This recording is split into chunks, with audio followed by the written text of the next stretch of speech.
ప్రశాంతంగా శాంతి భద్రతతో ఉన్న ఈ తెలంగాణ రాష్ట్రాన్ని ఫ్యాక్షన్ రాష్ట్రంగా తయారు చేయాలనుకుంటున్నావా? ఏంది నీ అసలు?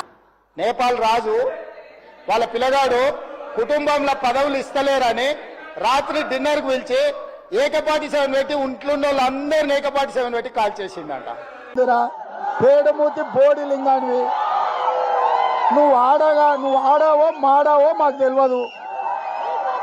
నువ్వు ఆడవో మాడవో మాకు తెలియదు. మీస ఉంటే మెలేయాల్సింది ఇట్లా.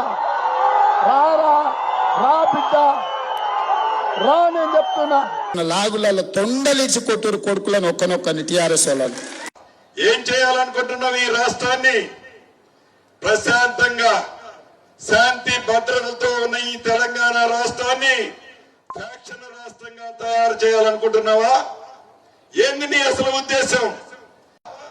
కాబట్టి శాంతి భద్రతల్ని కాపాడే దాంట్లో ఈ ప్రభుత్వానికి చిత్తశుద్ధి ఉంది. ఎవరైనా శాంతి భద్రతలను విఘాతం కలిగిస్తే ప్రజలే వాళ్ళకి బుద్ధి చెప్తారు.